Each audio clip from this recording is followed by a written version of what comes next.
Hey, it's Zach from What the Pod Was That and the All About Nothing podcast. And America's birthday is coming up faster than we can track. Celebrate Independence Day in style with ZJZ Design's latest t-shirt collection on TeePublic. Introducing 3 brand new 4th of July heart designs that perfectly capture the spirit of America. These shirts feature vibrant, patriotic colors and unique heart-shaped designs that stand out at any celebration. Whether you're heading to a fireworks show, a barbecue, or just enjoying the summer sun, our 4th of July heart collection has something for everyone. Show off your love for the red, white, and blue with ZJZ Design. Visit ZJZ Design's TeePublic shop today and get ready to shine this Independence Day. Links in the show notes or visit ZJZDesigns.com and check out all the great designs. New designs come up often.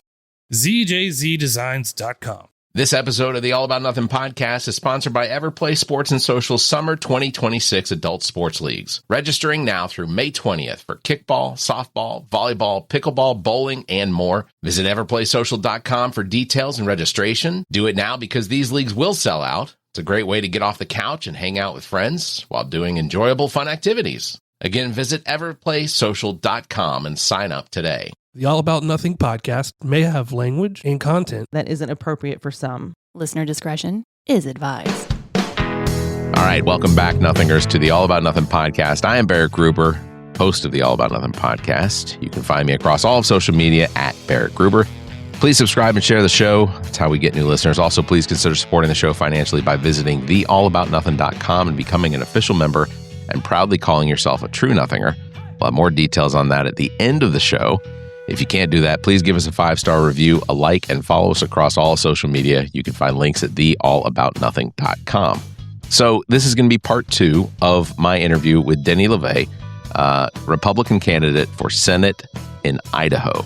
And just want to reiterate, had a really good time speaking with him. I think that we both recognize that we come from opposite ends of, or we come from different parties. I tend to lean more progressive and liberal, where Denny is a faith-based conservative who is obviously recognizing his Christian faith as not necessarily something that comes out of judgment, with some Republicans and even some Democrats do. But he really does seem to have a good foundation of what it is that the people of Idaho need in a representative. And I do, at the end of the episode, wish him luck and everything. But thanks for coming back and listening to this episode. This is going to be part 2 of episode number 306. So I'm going to go ahead and jump right back into the episode where we left off. Well, I don't want to get done with this show, and you're probably pressed for time, but I do want to ask, in Idaho. To be totally fair, we can keep going. Okay, perfect. You want to go another hour? We got the time. Perfect. Well, let me ask you then, running for Senate in Idaho, what are some of the things in Idaho that are the most pressing to the voters that you're outside of your policies and things like that? When you talk to them, what is it that they're telling you are the things that they want to see fixed? Yeah, that's a great question. That was the key thing that I did on my book tour, right? So I wrote my book. You talked about it. I actually went county by county, stopping at county seat, talking to elected officials, talking with their staff. And the one thing I asked them is, if you could fix one thing in the country, what would it be? Right. Well, we just had a lengthy talk about number 2. Right. Number 2 was healthcare, right? Because healthcare is crushing our federal budget and dragging down the federal, debt, or ballooning the federal debt, as the case may be. But it's also crushing everyday Americans, everyday Idahoans, right? The number one thing from a federal level that they were upset about was, they're really tired of toxic rhetoric and nothing getting done. This hyper partisanship, where it's all about the party power and maintaining party power. And they're so fed up with that. They're so fed up with it, and they want to see stuff get done. They want you strike me as the type of person that would be willing to sit down in a committee and discuss whatever a bill or debate across the border or across the line on how the bill would potentially best benefit. When you look at some of the representation for Idaho or Montana or things like, like states that are in that grouping that have sort of the same issues federally, that the federal government should be taking responsibility for, what are outside of healthcare? Obviously, one of the biggest things, and you talk about in your policies, and is specifically rural healthcare. And one of the things that you talk about is this idea of having rural healthcare clinics. That I have also sort of even here I live between Columbia and Lexington, South Carolina. It's not rural; it is urban or suburban.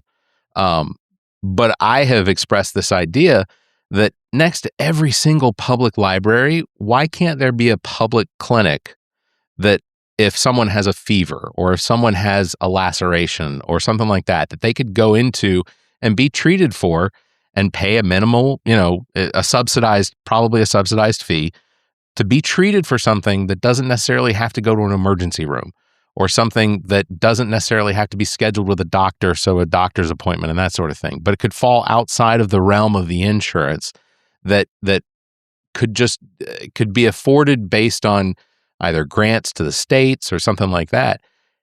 But every single public library, just to have that public clinic to treat people, and because a lot of the time, people I know that I work with that make very good salaries, I assume, have a fear of going to the doctor for what the cost is going to be, just for, they sprained their wrist because a branch fell on them while they were doing yard work. So now they're afraid to go to the doctor because of how much it's potentially going to cost them. So that injury doesn't get fixed. It doesn't get treated in a way that it won't be a progressive issue later on. Yeah, well, now compound that by, what if your nearest hospital is 2 hours away? 3 hours away, right? Like that's my state, right? Like I told you yesterday, I started the morning in Pocatello, Idaho. Yeah. Pocatello is not a large city, right? It is not a large city by any stretch of the imagination.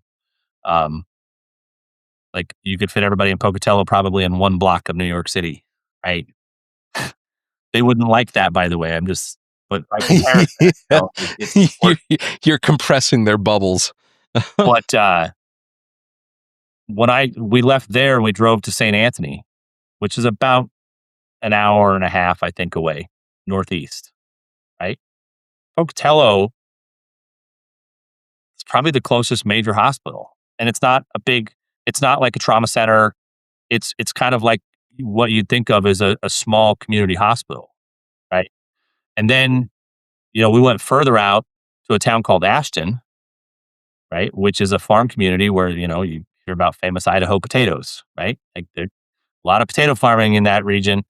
Like you're talking, you could be 2.5, 3 hours from a basic community hospital. And if you, like,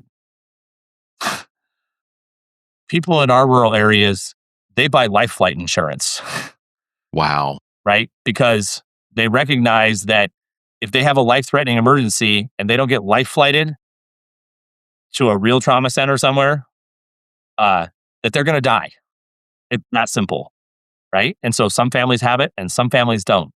And like that's the level when we talk rural healthcare and needing to address rural healthcare, but then you go to like even Boise, our biggest city.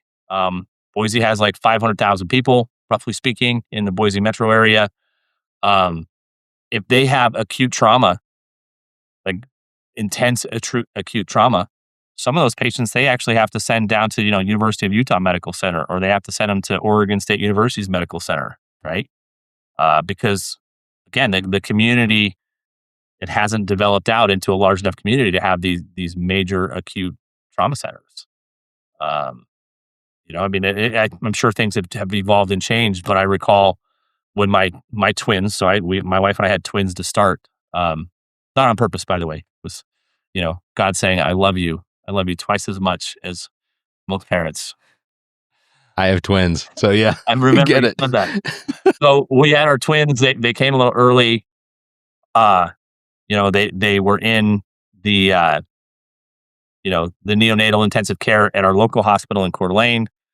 Somebody thought, well, we think we see something wrong with one of their hearts, but we're not sure. But, we're going to send them over. We want to send them over to Spokane, which is 35 miles away, to a major hospital that had the technology to actually see if there was something wrong. And thank God there wasn't. But, that resulted in a life flight and sending them over there. And they spent 2 weeks over there in the NICU. And again, when I talk rural healthcare, like I'd like to see, more support for getting better rural facilities, whether it's community centers next to libraries. And again, I have to be cognizant that not all of the towns in our communities have libraries. Sure. Right? Or if they do, it's one small room inside their city facility. Right? I think it's very easy when you live in a densely populated or somewhat densely populated area to not have an understanding of the problems that a lot of Western states face, right? To get from Bonners Ferry, Idaho, which is the northernmost county capital, up in Boundary County, which is right up by the Canadian border, down to Paris, Idaho, which is in the southeast corner of our state, is a 12-hour drive. Good night. That is unbelievable. Go from Coeur d'Alene, Idaho, which is kind of the population center of North Idaho in the Panhandle, down to Boise, is about a 6.5, 7-hour drive. I can traverse the state of South Carolina in about 3.5, 4 hours. Mm-hmm. And from one side to the other. What's the population of South Carolina, roughly? I want to say I think we're somewhere in the 2.5 to 3 million. Yeah, I would guess it's probably higher. It might be higher. Right? It might be higher. Based I don't know. Just based on how many representatives you have in Congress, So 7. We have 7 congressmen or 7 representatives. You're probably 5 million, 6 million, 7 million. Yeah. Right? Because we have 2 million, and we're on the cusp of finally getting a third. Yeah. Okay. So you're right. Yeah. I know I'm going to catch grief for that, for not knowing what the population of South Carolina is. But here's another frame of reference, right? Idaho is incredibly mountainous, which is one of the reasons why it takes so long to drive anywhere. Because you either have to drive through the mountains, which is a slow proposition, or you have to drive around the mountains, which is also just takes time, right? Well, if you were to steamroll Idaho, and please don't, because we love our mountains, but if you were to steamroll it, I've been told it's actually bigger than Texas, right? Wow. Well, Texas has 2% federal and state land in Texas, 2% of its surface area. Idaho is 65% federally owned and 20% state owned. And that presents some radical differences compared to state, where it's almost entirely privately owned. Yeah. That creates some real issues. They have programs that help with that, right? Like, for example, there's a program called Payment in Lieu of Taxes, or the PILT program. What that is supposed to do is it's supposed to send money back to states where the federal government, at the time of their inception of statehood, reserved vast amounts of land for their own, for the national use. To replace those lost property taxes, the federal government agrees to send money to the states to cover the goods and services, right? Because, for example, Idaho County, kind of in the bottom of the Panhandle, is the largest county in Idaho. It's about, I want to say, 8,300 or 8,400 square miles in this county. They don't, the couple thousand people that live in that county, there's not enough property taxes to cover all of the EMS services for all the people who come and use federal lands and state lands for all of their recreation. They can't afford to provide EMS services to all of those folks. Yeah. So that comes from these payment in lieu of taxes, right? We have counties we have a county, Custer County, is a fairly large county. It is 97% federally owned.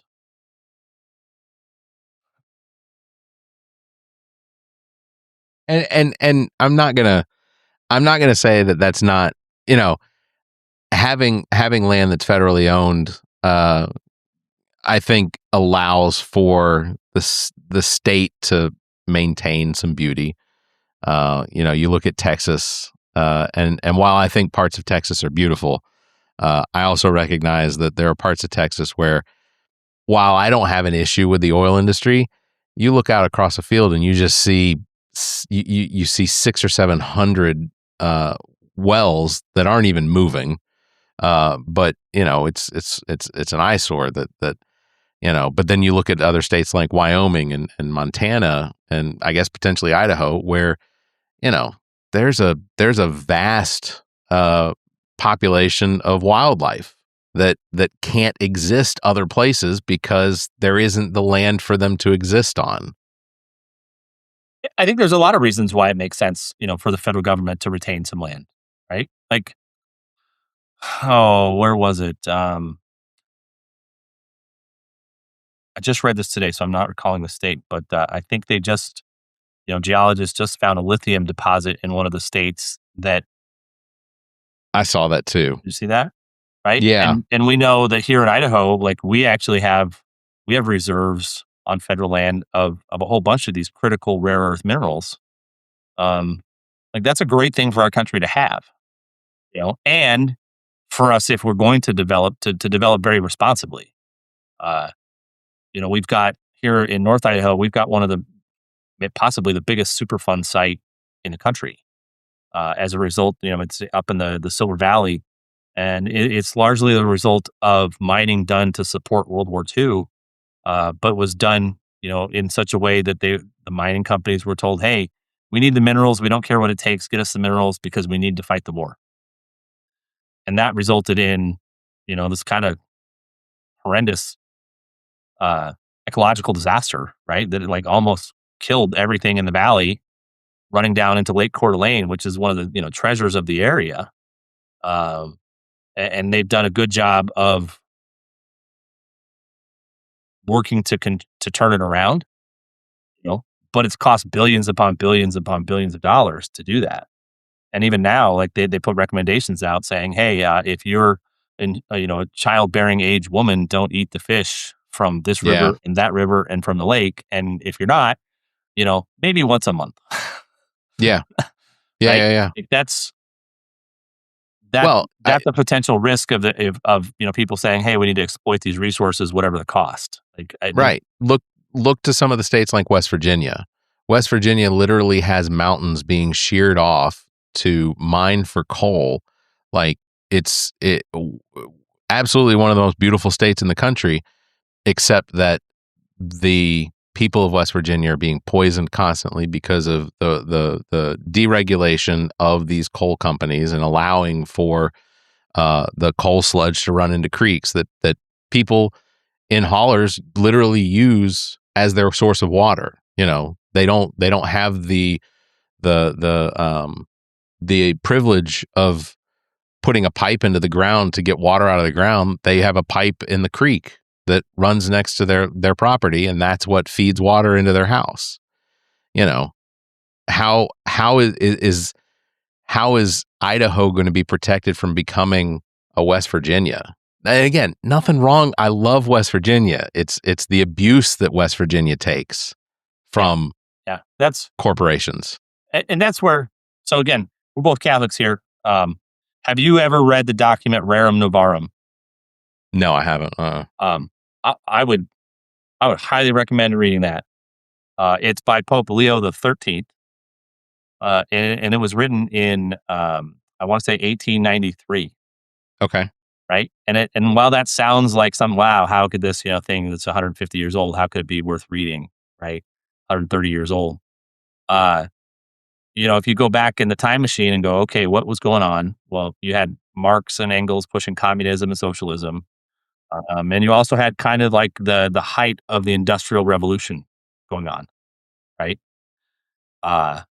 You're 100 years post-revolution France, post-revolution America. And I think he does a very interesting job of kind of going, here's what we see in this system, and here's what we see in this system, and they both have issues that are unacceptable. And here's a higher and better place that we could get to, right? For example, when we look at the role of employer and employee, right? I really honestly believe it's incumbent on employers, to pay living wages. I understand that there's economic pressures and companies have to make money. I do get that. But to the extent possible, I think it's important that everybody, look and go, it's important that we're taking care of our employees. Like, and that brings up that kind of stakeholder conversation, right? By law, like stakeholder is a legal definition. Yeah. Right? Yeah. And it's the people that own the shares of the company. Period. Have a nice day. Yeah. And corporate Well, management has a responsibility to maximize return for the stakeholders. as an example to that, the Waltons, who own Walmart, 80%, I think I saw a statistic that said 80 or 83% of the people that are employed by Walmart, their lives are being subsidized by the state or federal government through Medicaid and things like that. But you have and I shop at Walmart. It's not one of those things that I will deny myself of because of the convenience. But you have a company who many of their employees are not being paid a living wage that that forces them to have a second job. So I look at an 8-hour job. I look at an 8-hour day, and you probably have more hours being the owner of a company, but I look at an 8-hour day and I'm like, oh, I'm so glad this day is over. But the thought of having to go and then potentially do another 4 hours or another 6 hours at another job just to try and maintain a lifestyle that provides for my family, I don't want to even think about that. But there are people that do it, and a company they work for is Walmart that will probably report for this quarter $5 billion in profit. Mm-hmm. And I look at that and I go, again, by law, that's what they have to do. But why does the law, deny the community that Walmart's in a stakeholder position? Yeah. Why are the employees not stakeholders? Like it matters that Walmart's there for them, right? Like they have a stake in its success. So, I mean, like that's a view of, if Walmart had to pay them twice what they're paying now, and it meant that Walmart never made any money, and in fact lost money and had to shutter stores, well, that wouldn't be good for them either, right? Right. Totally agree. But it's an interesting conversation to have because, yeah, we want companies to make profits, but we also want and need a good, healthy working class and middle class. Like that's an important part of society. The people in Idaho, the people that you're looking to represent, when you talk to them about these issues, what is generally their perception of it? What is it? I assume there are Walmarts in Idaho, but it's, I like, even in South Carolina, you can throw a rock and not hit a Walmart, but you go to places like Alabama, Mississippi, Arkansas, there's a Walmart at every exit. In Idaho, how are the people of Idaho reacting to the growth that Idaho is experiencing? They're frustrated, right? I mean, the cost of housing has tripled in the last 6 to 8 years. In some places quadrupled or even quintupled, right? Idaho has this reputation of being this very conservative, very great place to live, and it is. During COVID, we had a lot of political refugees, and I think South Carolina's experienced something very similar, right? Like the stats between fastest growing per capita have bounced back and forth for the last few years between South Carolina and Idaho. Yeah, right? And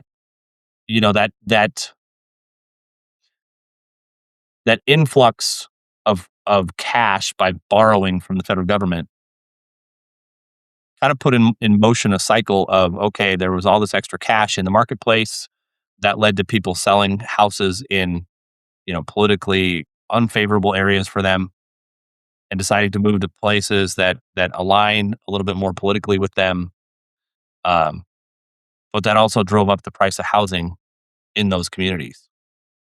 And, there's a lot of young people here in Idaho that are frustrated because they don't see a path to home ownership anytime in the near future. Right. I mean, when I was talking to a guy from the Idaho Home Builders Association, and he's like, yeah, well, we're trying to build more starter homes, and, but regulations is, the single biggest factor in the cost of a starter home. And I'm like, well, give me an example. He's like, well, $1 million home, it's going to be, $250,000 between state and federal regulations and fees. And I'm like, okay, hold on a second. $1 million is not a starter home. And he's like, okay, well, $500,000, it's like 120. And I'm like, you're not getting it. No. That is not a starter home. I'm sure it was the same for your grandparents, but my grandparents bought a home in West Palm Beach in the 50s that was heavily subsidized by the federal government for the building costs. But they bought a home in West Palm Beach in the 50s for like $35,000. When when it became necessary for them, they couldn't live on their own anymore. They sold that $35,000 home for like $1.5 million.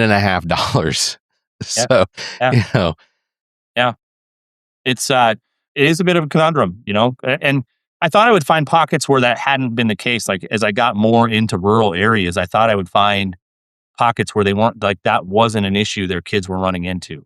I was very hopeful of that. And the fact is that no, even in some of the, you get to Soda Springs, Idaho, right? I mean, and it doesn't get much more rural and remote than Soda Springs. And God bless those folks. They're great folks. Housing prices have tripled in the last 5 years.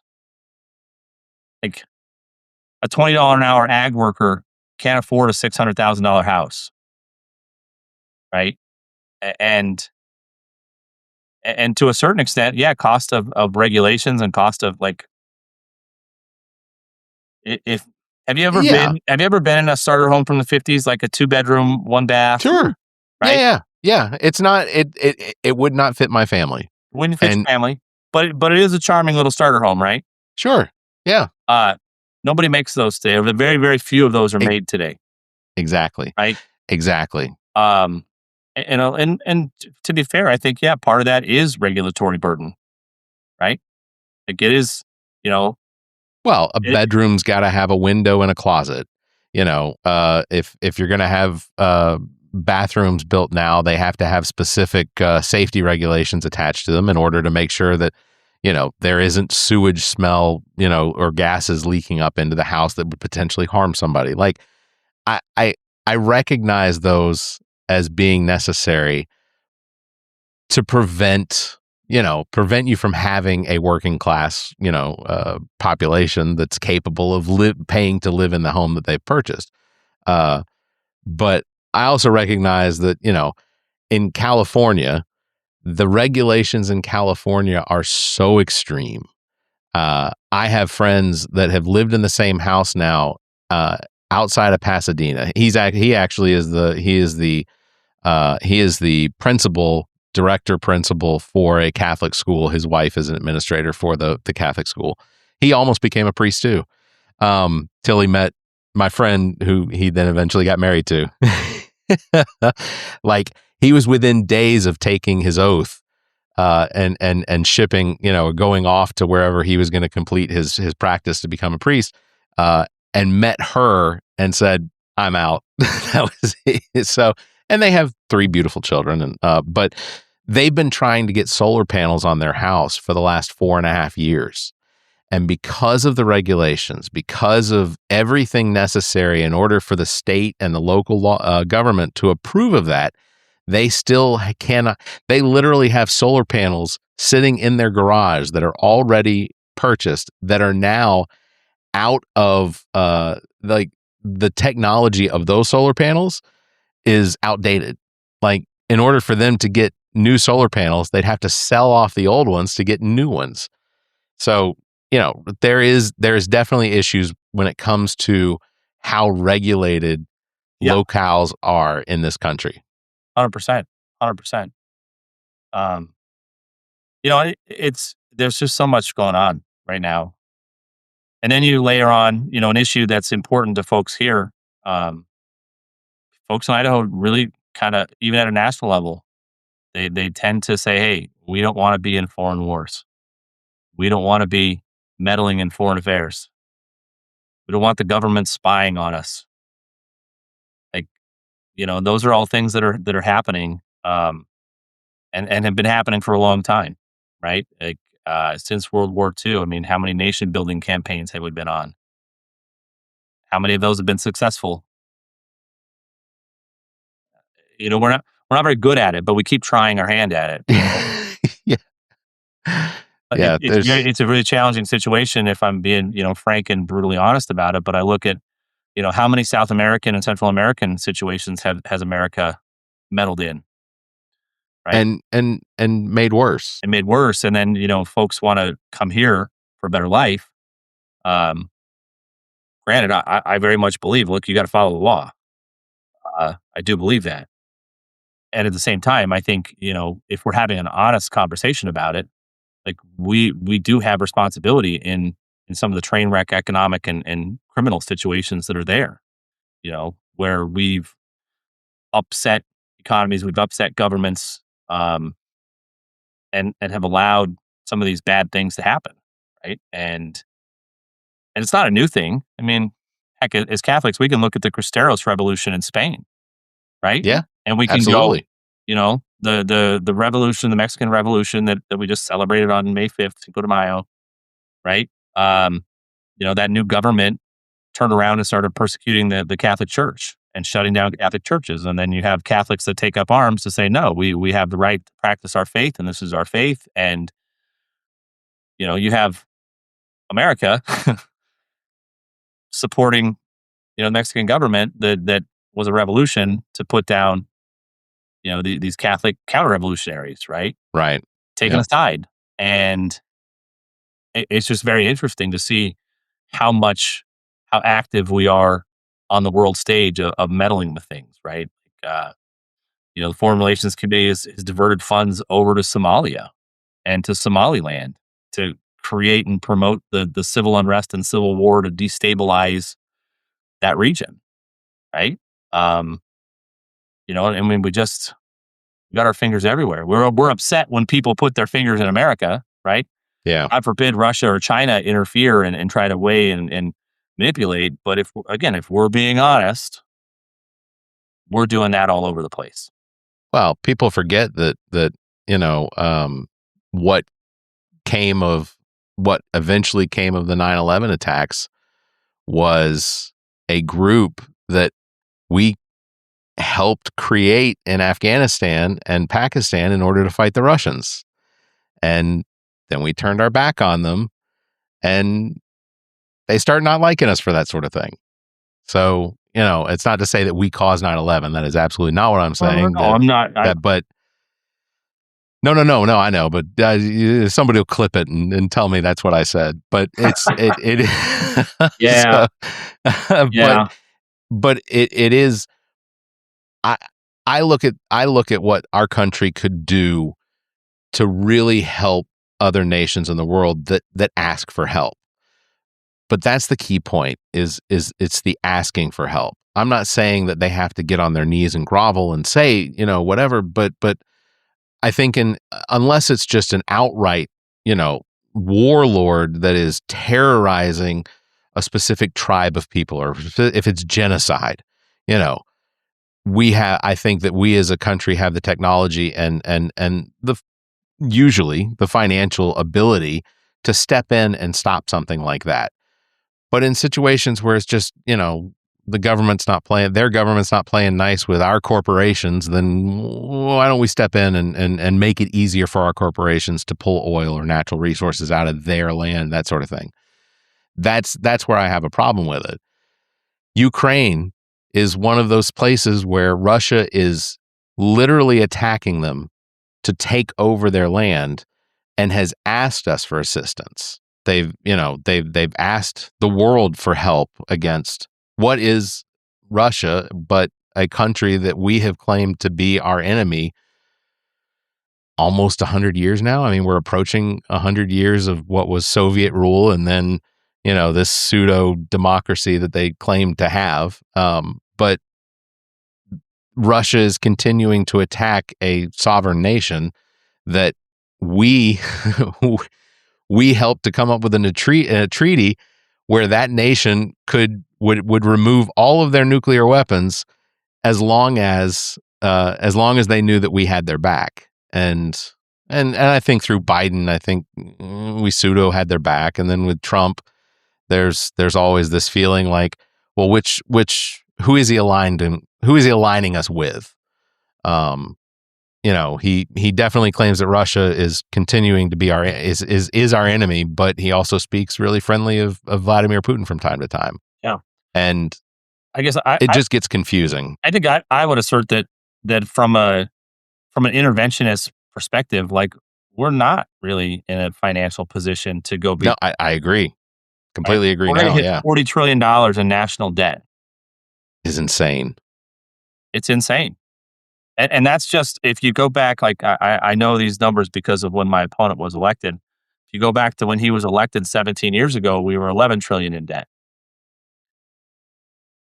So the debt spiral has accelerated exponentially, and like, we got to take care of home, the commitments we've made at home, before we gallivant around the world playing, Don Quixote and taking on windmills in other countries. Agreed. Right? Because, like I said, we're just not really good at doing the regime change. We're not really, I think we struggle to hit a lot of the targets, like the actual strategic objectives. And maybe I'm wrong on that, but it's hard. Honestly, it's hard to tell. It's hard to tell because the reporting on one side is very glowing of what's going on, and the reporting on the other side is very not glowing.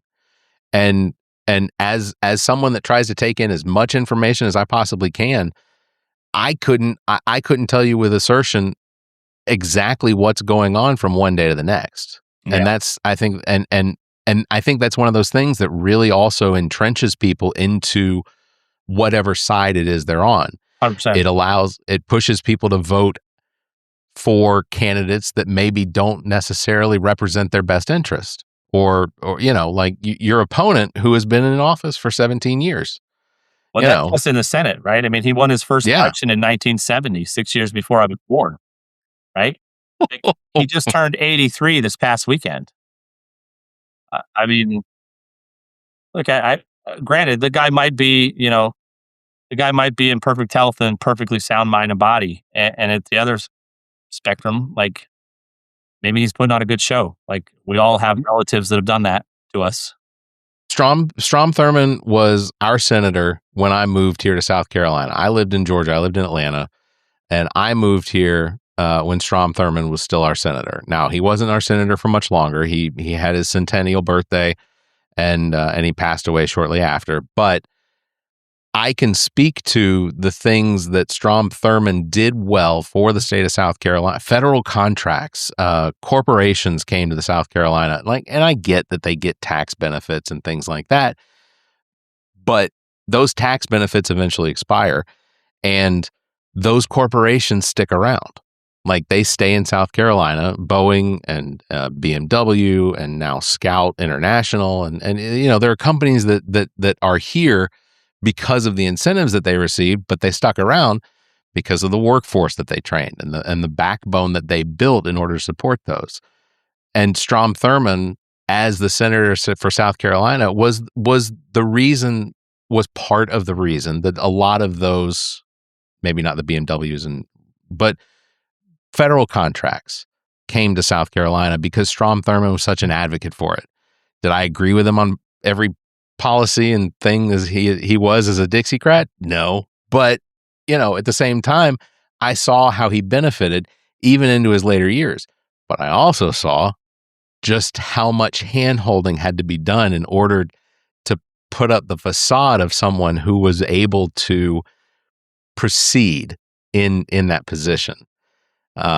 83 is not young. No, it's not. And it's back when I first started in business, I studied some work by a guy named John Dudek from Stanford. And the concept that he labeled it as was called the web of entanglements theory. And what he said was the longer we're in a given field, the less likely we are to come up with innovation because our thinking is anchored in all of our past experiences. Absolutely. And when you have a politician that's been, 50 plus years in politics, we apply that theory. Like, what are the odds that they're going to come up with a breakthrough solution to an American problem? And especially when we can say this politician has had 17 years to do it. What makes us think, if they haven't done it yet, what makes us think that they're going to do it 6 more years into their 80s? Like that's probably not going to happen. Yeah.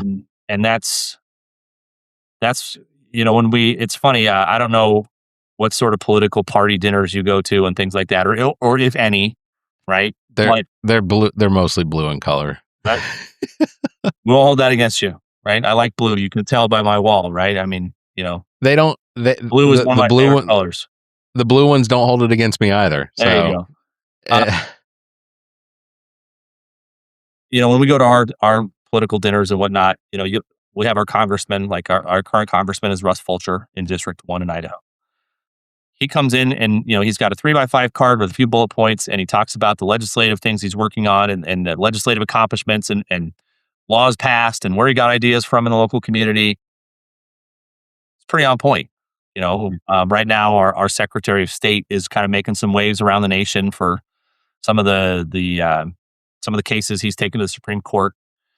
And he's had some other cases that he's won, like he's got a funny anecdote about where, he actually had a court case against the Church of Satan. Right. Okay. And so I won't spoil it, but it's a funny story. But he talked about the details of the case and how they won. When a politician gets up and just says, "Hey, Donald Trump's great, so you should vote for me,"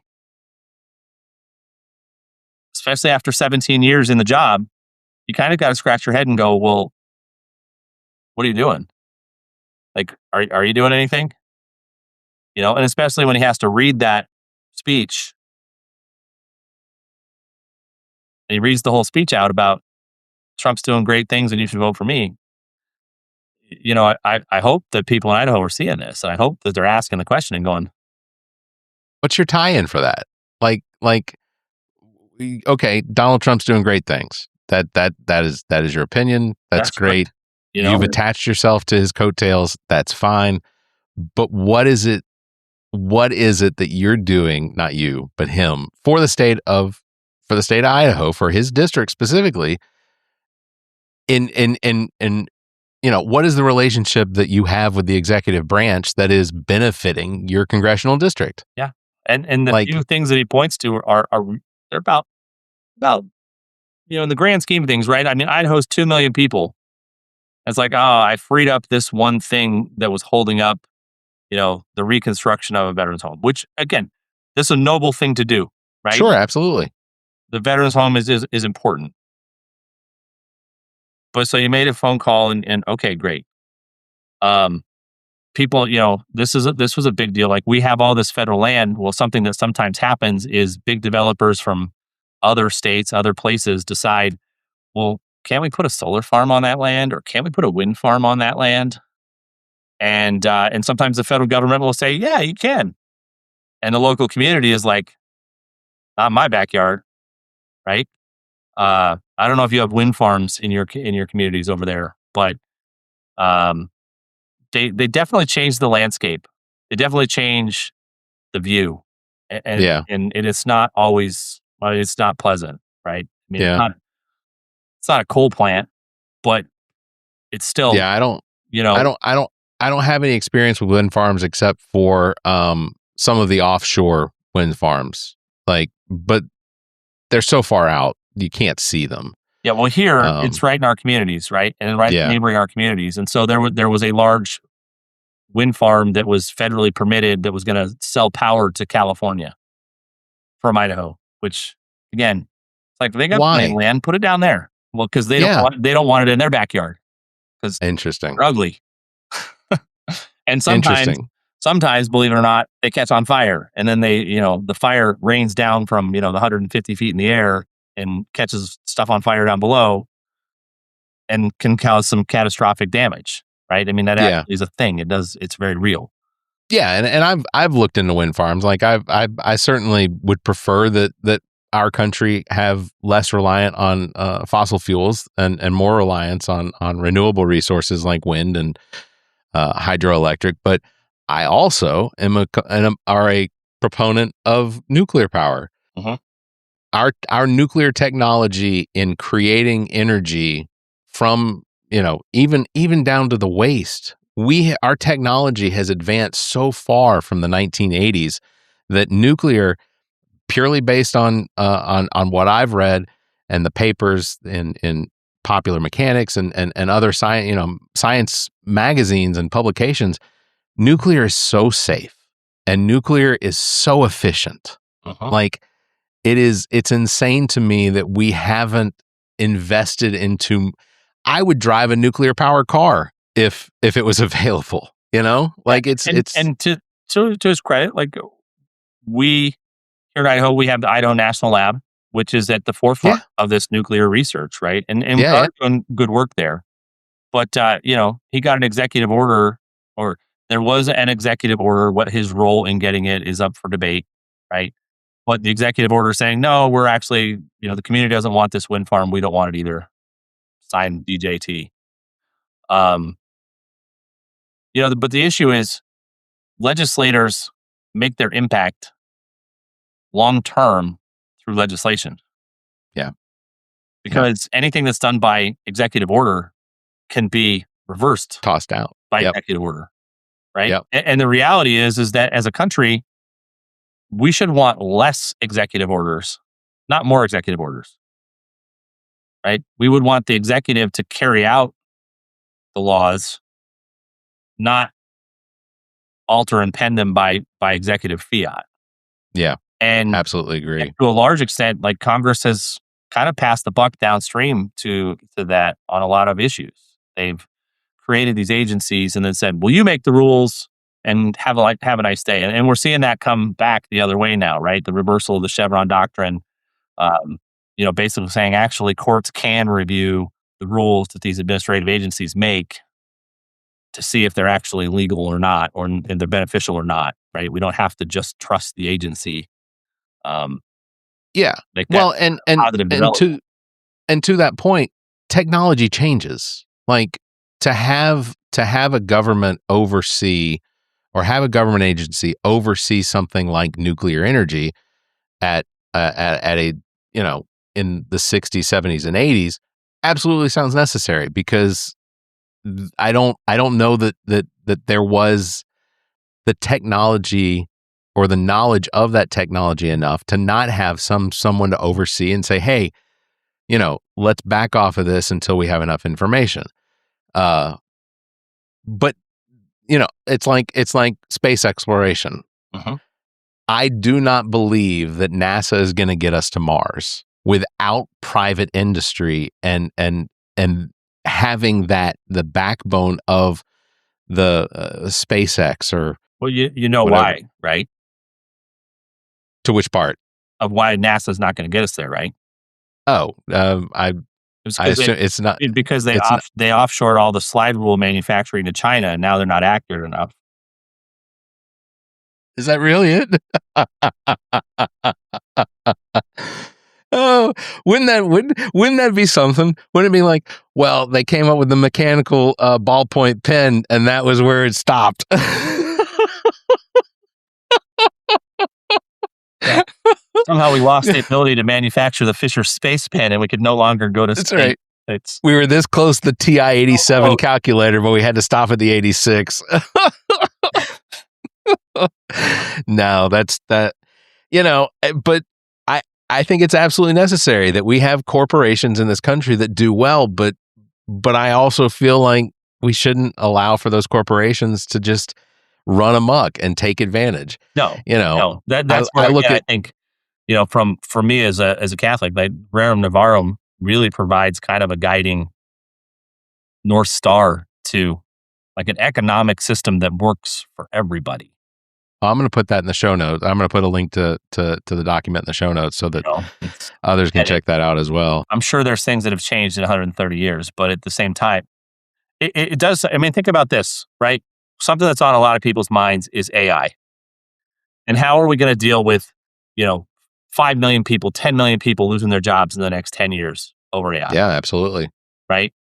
If we had an overall belief in economic system that the communities that those AI companies are in are actually their stakeholders and workers are stakeholders in our community, we would be tackling this AI race the same way.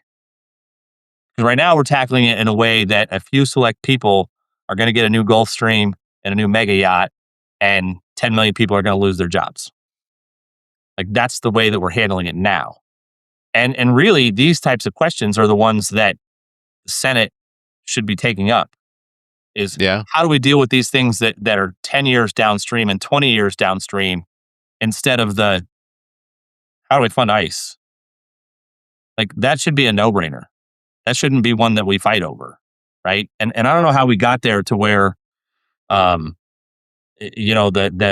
we have a certain set of laws on the books, and some people say, yeah, we should enforce them, and some say we shouldn't, right? And some say, yeah, we should pay the people who enforce these, and some people say, no, we shouldn't, right? Like, to me, that's a bit crazy that we get bogged down in that sort of thing. And we see, each party throw the other party under the bus, essentially at the expense of the American people.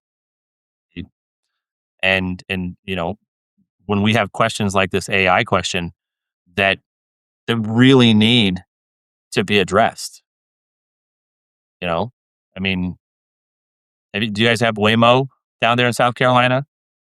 I have not seen Waymo in Columbia or Lexington. I think we still have drivers driving the cars, but I have seen videos where a vehicle powered by driven by a Waymo system drove right into a I guess a woman and her child, and I've seen, for some reason, people attacking the vehicles too.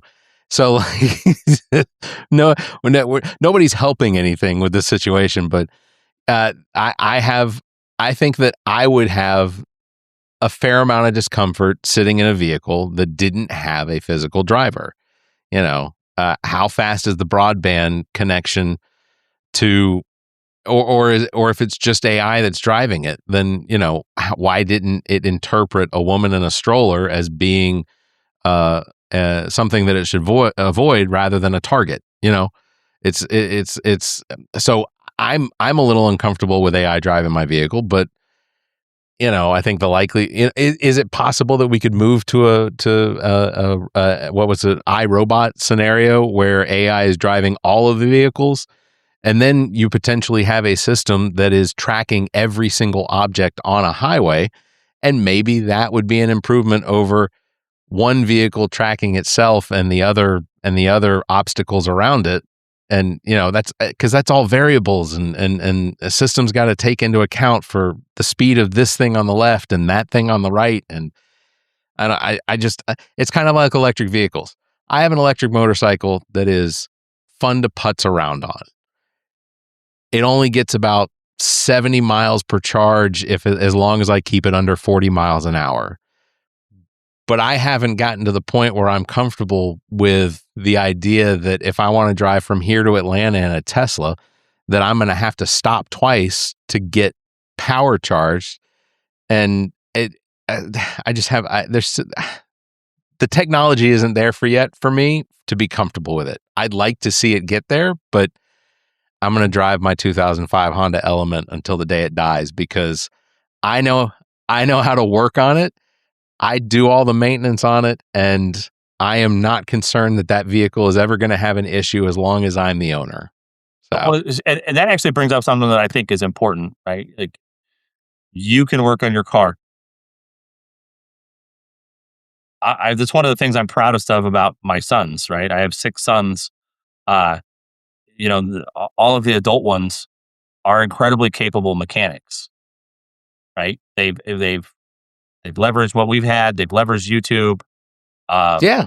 I mean, to the point where, like, my 18-year-old son, last fall bought a Duramax Chevy pickup from my company, an old one, like a 2013, right? And he's driving it, okay, feels like something's off. He does the investigation, finds out it has a blown head gasket. Him and his buddies disassemble this motor in our barn, do all the work to replace the head gasket, put it back together. They're back on the road, right? Like those are the types of skills that I think it's going to be hard for AI to replace in the near future. Agreed. Right. Agreed. And one of the things that I'm concerned about in education is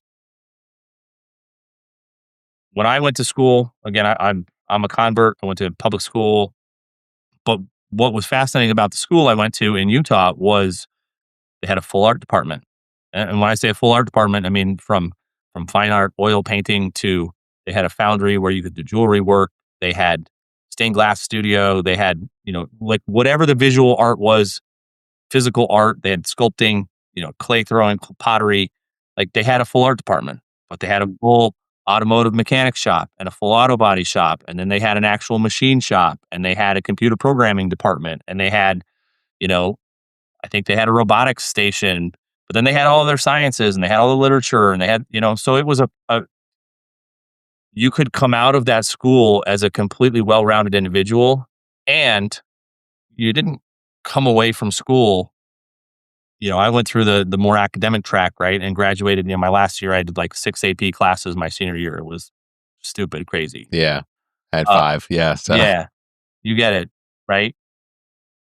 But you didn't come away thinking that you were so far away and so much better than those kids that had to go over to that B grade school because they just want to do blue collar trade stuff. Oh, right. Go over to trade tech because you can't make it here. And I think we've kind of lost that, right? Like we've in our quest to make sure that our kids have all of the latest and greatest science and mathematics, we've lost what makes us human. Yeah. Right. Yeah. And part of that is the ability to appreciate beauty. Part of that is the ability to think clearly and reason through what's good and what's true. And that's at the heart of a lot of our debate, right? Is we don't want to admit that there are some things that are true, some things that are good. We don't want to limit anybody else's behaviors or freedoms because we don't want to do the intellectual work to get there, right?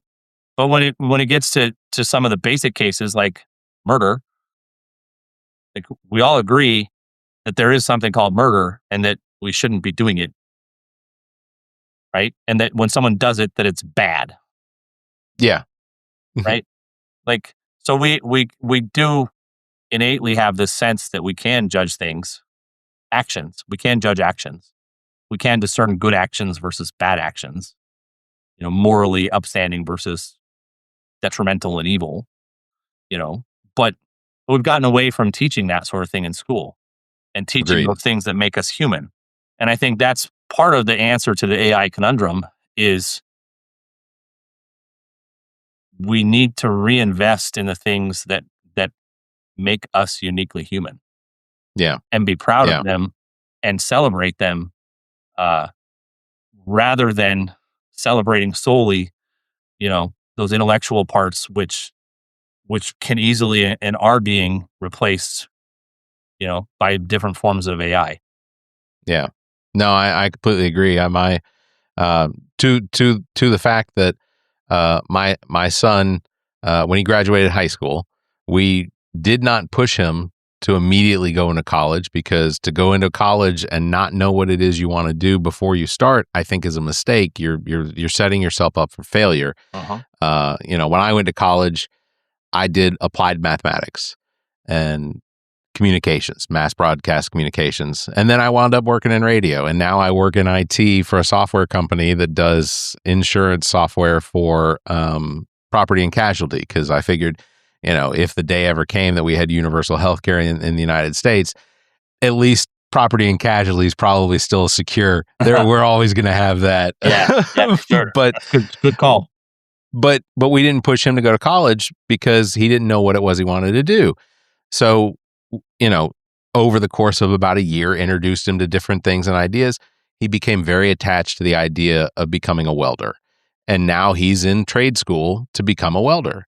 And he's absolutely loving it. The fact that he had that opportunity to be able to decide what it was he wanted to do was, I think, more valuable than what some people would say. Well, you didn't get the college experience. Yeah, the college experience has ruined a lot of people. I know people that are running for political office right now that are scared to death of the stories that are going to get out about what they did in college.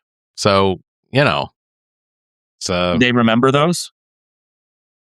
I'm just gonna say, I think their victims might remember them. That's not to charge anybody with a crime, but it's that's fair. It's yeah. Well, and I think the value proposition has radically changed now. Sure. With colleges, yeah, right? absolutely. Like, 20, 30, 40 years ago, the value proposition was very strong. But when you have at most institutions, the cost of the education has doubled year over year over year, the rate of inflation, sometimes even more, to where, most of the degrees that I talk, well, I won't say that. Let me rephrase. I have a friend who went to Dartmouth and graduated, I want to say late 70s, early 80s from Dartmouth. So premier institution, Ivy League school. Of his graduating class, 85% of the kids had a job at graduation. So the market valued what they were getting. His son graduated from Dartmouth last year. 35% of the kids had jobs at graduation. And yet the cost of that education is exponentially higher today than what it was 40 years ago when my friend went through there. Yeah. And yet the market value of it is dramatically lower. Right. And I think, and I don't know that, I've talked to the president of the University of Utah. I've talked to the president of the Utah Valley University. They have kind of different takes on how they're handling it. Both are public schools in Utah, which again, I'm Idaho, so should probably reference Idaho ones, but those are the ones I had the opportunity to speak with about the issue. And, University of Utah is definitely a premier research institute, and they pride themselves on that, and they put a premium on that. But they've also been very strong on going, hey, look, we're not falling into the trap of wokeness and ideological indoctrination for the people going here. And that's allowed their enrollment numbers to stay very strong in their community. Utah Valley University has said, hey, look, we're very focused on providing value and providing skills and training that will get our graduates jobs in the market when they graduate. And so, their value proposition is very strong, right? Like the kids that go there, they're not going deeply in debt, if in debt at all, because the tuition rates are still very low. And they do a really good job of teaching programs that are in demand in the market so that their students actually graduate with something that they can get a job with. And I think, again, I go back to we need to embrace what it is that makes us most human. And I get a little leery of saying, hey, our colleges should be teaching people to take a job. But somewhere we have to, not abandon or not lose those things that make us human. One of my sons is actually going to a very small Catholic liberal arts college. It's a very traditional liberal arts college. And when I say that, it's, traditional Latin Mass community, very, very orthodox in its teachings, very much embracing not just current events, but, the whole holistic body of Catholic teachings over the whole history of the Catholic Church. But he's going there to get a liberal arts education with the goal of becoming a school teacher. Okay. Right. And I'm going, okay, like probably I'm proud of him for it, right? Like it's not ever going to make him rich, but by golly, like if he comes out with what I think he will, he'll have a very, very solid understanding of what it is to be human and to be fully human and to be able to shape the next generation, the next 2 generations of young men and women, in a way that we're sorely needing. Yeah. Well, and it sounds like he's got a pretty terrific background as far as where he's come from with you and your family. His mom's fault. She's amazing.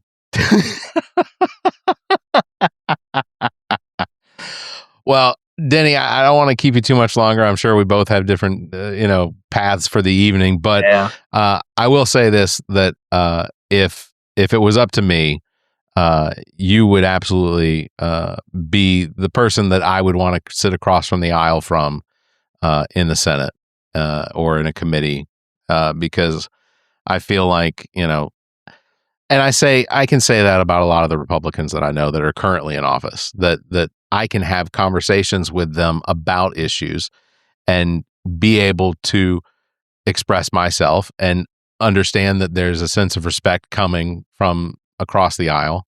And I feel like that you would be that role. And so I think that, I'm not going to give you an endorsement only because I don't live in Idaho, and most of my endorsements don't work out. So if you'd like, I get that. I think your listeners would appreciate this, that my personal, one of my favorite political books is actually Profiles in Courage by John F. Kennedy. And I look at it and I go, here's somebody who it should not matter what party you are, because I get flack because, he's a Democrat. But I look at it and I go, here's a man who said, I am going to collect profiles of people who acted courageously in the job that I am doing today so that I can model my service after these courageous humans. And I look at our current Senate and I go, man, wouldn't it be great if we could say, yeah, this body is full of courageous figures, people who are really willing to put their whole career on the line to do what's right for America. And that's my aspiration, right? If I am elected, that's my aspiration, is to really be able to courageously stand for what's right for America. Yeah. Well, Denny, I will say I want to wish you luck, though, in the May 19th Republican primary. No chance that they're going to try and shift that to another date with all of the with the Supreme Court's decision. There's still talk of it potentially here and happening in South Carolina. No, there's none of that going on down here. I mean, it's, again, the state, we got 2 districts in the state at a federal level, and the Senate race is a statewide race anyways. So I will say, the gerrymandering that I'm seeing, proposed maps and things like that, man, that actually breaks my heart. It's scary. And I don't care what side it's on. The way they're trying to manipulate it and to turn it topsy-turvy to gain a small edge now, like that's disastrous for our country. Never in favor of gerrymandering, but also am not in favor of redistricting just based on a whim, and not based on the actual census data that comes out every 10 years. No, I agree with that. And it's but have you seen the maps where like every district ties back into whatever major city they're trying to tie back into? I mean, I'm going, like, that's not right. Virginia's going to wind up having Virginia normally had, and again, I get it benefits the Democrats, but Virginia normally would have a fairly distributed, rural section, mostly Republican, and then, over on the east side, mostly blue. And yet they have managed to figure out how to draw lines that will basically eliminate the red districts. But here in South Carolina and in Mississippi, they have figured out how to draw lines specifically to cut as much of the Republican representation into a district that is primarily black and primarily votes Democratic, to almost completely wipe out any potential Democratic or progressive liberal representation for Mississippi. South Carolina, if Clyburn were to pass away or retire, I guarantee you that our legislature would be called into session to try and figure out how to eliminate that district from the Democratic pocket. Yeah, and it would happen. Any we've seen this over and over in America. When we try to disenfranchise a group, that group fights back. Yeah, and it's never pretty, and it's not. And I understand, right? I do. Like, we see that here in Idaho, where it's predominantly Republican. So people who would typically be Democrats, they become a different breed of Republican. Yeah. Right? A little bit stiffer. Yeah. And then you get, this internecine conflict, and it's one of those where,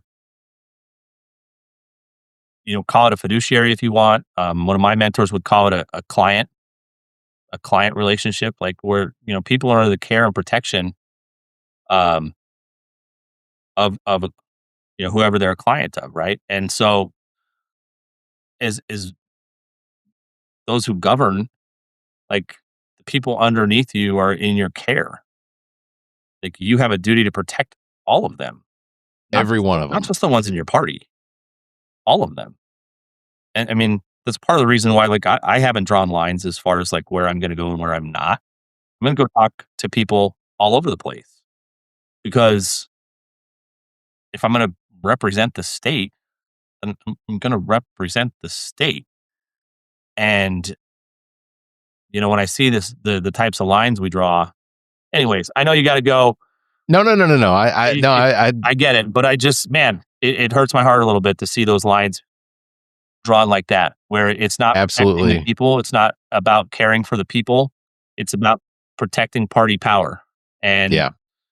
And granted, I don't want to see the country go to where, again, there's a lot going on. I'm not in favor of a lot of the transgender agenda and the sex reassignment stuff. And I know it's a more complicated topic than just, 2-second gloss, but sure. But at the same time, like, there's people that have those beliefs, that have other beliefs that are actually worth listening to, worth talking about.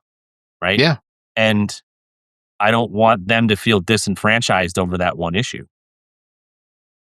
I have friends that are transgender that would absolutely support the idea that there is no reason to manipulate a child into a different gender, but also recognize that there still should be some level of mental health care for a child or teenager that feels like they might not be in the right body, that may feel like, and then, when they are of age that they can make that decision for themselves, then they do. But it's for even for those that are transgender that either have children or no children, or know of families that have children, because it's a community that supports each other.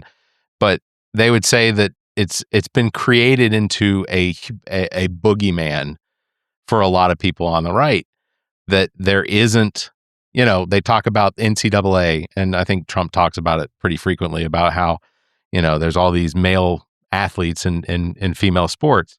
And the NCAA has the statistics to say there's 500,000 athletes in the NCAA. There's 11 trans athletes, and they're not competing at a level that is a threat to anyone. And I don't know. I'm not transgender. I don't know what a person going through that sort of state mentality is feeling for themselves. But I can't imagine anyone just changing genders just so that they can compete at a higher level or beat a bunch of other athletes like that. That it does. I'm not saying that it doesn't happen. I'm just saying I can't imagine that scenario of doing something so permanent to yourself just so you can get a medal. It doesn't make sense to me. Yeah. And I think, of the folks that I know, the vast majority of the concern has a lot more to do with what you're talking about, with the influencing children, right? It's the proverbial, the trope of, drag queen story hour. right, at the public library. It's like, okay, is that really beneficial to the kids? Is that really actually, or are we trying to push them to it? And then we see a lot of the school districts going, no, we're going to teach this to the kids. And if your kids want to change, we're not going to tell you, your parents, right? Because again, at the end of the day, we have to, I believe this is what our church teaches, right? Is that the education of my children is my responsibility. Now, I might use a school to help, but it's my responsibility to bring them up in a way that's consistent with our faith and our belief system. To have another organization that I think is helping with that education override what I'm trying to teach my children, that's a problem, right? And to circumvent my authority as a parent, that's a problem, right? And I think that's where we're having a lot of the conflict, is where it's being pushed and inserted into the conversation. And again, there's a lot of things in America that we can do that I think we'd agree are not morally correct, but they're legal. Sure. Right? Yeah. And I think the question then becomes, why should we allow that to be pushed onto our kids when we don't believe it's appropriate as parents? Sure. Why would the school have the right to teach that and push that onto kids? And I don't think they do have that right. Yeah. No. And I think what we see here in South Carolina is that, and I can't speak to Idaho, but what we see in South Carolina is like drag queen story hour. It's not taking place at it's not taking place at a public school. No parent is being forced to have their child in that particular event or whatever. And I'll also say this: I have a friend who's a drag queen who reads Macbeth in the most eloquent way I've ever heard in my entire life. So, but I've not taken my children to any drag story readings, only because I don't even know where they happen. I think that in some situations it always feels like, from the perspective of a progressive, that these things that we're hearing about that the right is afraid of or thinks shouldn't be happening, from the progressive side, we look at it and go, it's not really happening. It's not quite as big a deal as OAN or Fox News is making it out to be. It's not that big a deal.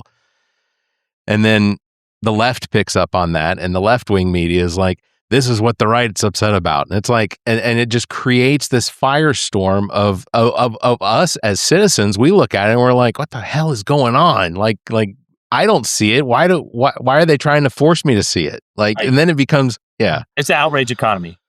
Yeah, exactly. It's outrage economy. And again, it's very unproductive, right? Yeah. And again, I think you recall, I don't know if you recall this or not. Do you recall the first Gulf War? Yeah. Oh yeah. I was in Boy Scouts. I remember they brought in a TV and hooked it up to the cable that was coming into the church where our Boy Scout meeting was at. So CNN was on, and all you saw was brownish, dark colored screens and occasionally a flash or some tracer rounds. Yeah. Like that was all you saw. Yeah. That was the reporting. But it was around the clock, right? That was like one of the first times that I remember a conflict going on the news updates about what was happening in this conflict around the clock, and it's only intensified, and then the social media battles and the social media, 24/7, everybody saying something, and it's again, the trolls are alive and well on both sides of the spectrum, and it's very unhealthy for the civic dialogue and for communities. So, well, Denny, I absolutely appreciate the time you give me tonight, and I will say this: I think Idaho would be a better place with you as the Republican nominee. So I will absolutely wish you luck, and again, not endorse you just because I would fear what that would bring. But I think that you would be an outstanding representative as the Republican nominee for the state of Idaho. So May 19th is the primary date. Early voting started already? Yep, early voting's ongoing. So getting reports of people voting for me from some of the events I've been at. So that's positive. And yeah. Your crew, I assume, is probably watching to see what the turnout is even for early voting. Are they reporting those numbers back to you? No, not yet. No? Oh, goodness. Get on them. I don't even know if we report on early voting numbers here. Or as a campaign manager, I would call the precincts, or I would call the county office every single day to find out what the early voting was for the day before. And as soon as they could get that information, it didn't do us any good. We lost that election, but I was intense about it. I'm a numbers guy. That was what I wanted to know. How many people showed up for early voting for this precinct, 2 years ago? It's important. Yeah, we did look at some of that date, and we did target some of our messaging, especially to people who were, absentee voters and early voters. That's great. So, that's great. Yeah. All right. All right. Well, Denny, thanks I appreciate it. I appreciate it. Yeah, absolutely. Make sure to check out, you can go to dennyforsenate.com. You can check out his website, check out his platform. Also, you can check out his book. It's on Amazon. There is a link in the show notes. The name of the book is, of course, hold on. I've got it right in front of me. Blue Collar Blessed, A Humble Life in Idaho. Denny, again, thank you for being a guest on the podcast this week. I really appreciate your time. Perfect. That is going to do it for this episode number 306. Links to all of our past episodes, podcast platforms, merchandise, social media are available on our webpage, theallaboutnothing.com. And if you think our financial model of giving away free content and entertainment is silly and you're in the giving mood, why not become an official Nothinger and support the show? Members get early access to this episode as well as exclusive content. Visit members.theallaboutnothing.com or find a link in the webpage. You can also give a one-time donation through the same link. If you'd like to be a part of the show, you can call and leave us a message, 803-672-0533. You can email the show at theallaboutnothing.com, or you can join our Discord server, links found on our webpage. Thank you for listening, everyone. You all stay safe, be kind, and Denny, this is where I need you to say, keep your hands to yourself. Yeah, keep your hands to yourself. The All About Nothing podcast is a product of Big Media and produced and engineered by me, Barrett Gruber. Thanks to Cake for our intro music, Sick of You. You can follow Everything Cake, the band, at cakemusic.com. Thanks to Muff, the producer, for our outro music. You can follow Muff on Instagram at Muff the Producer. You can follow me across social media by visiting Linktree/Barrett Gruber. And you can follow Zach King on Linktree/AANZach. Want to support the show? Visit our webpage, theallaboutnothing.com, and become a member. There are several tiers available that give you early access to episodes as well as exclusive content. To find links to our social media, podcast platforms, and merchandise to support the show, as well as past episodes, visit theallaboutnothing.com. If you'd like to be a part of the show, you can email the show at theallaboutnothing.com, or you can call our number and leave a message. Dial 803-672-0533. If the time between these episodes is more than you can handle, check out our sister shows. What the Pod Was That with Carrie, Zach, and myself. Welcome to Wonderland with Ami. Politically Speaking with Erica, Kirsten, and Emily. And Black, White, and Blue in the South with Dr. Jameel Brooks and Bill Kimmler. Please subscribe and share this show. If you're on YouTube, please subscribe and punch that notification bell. Thank you for listening, and hear us next week.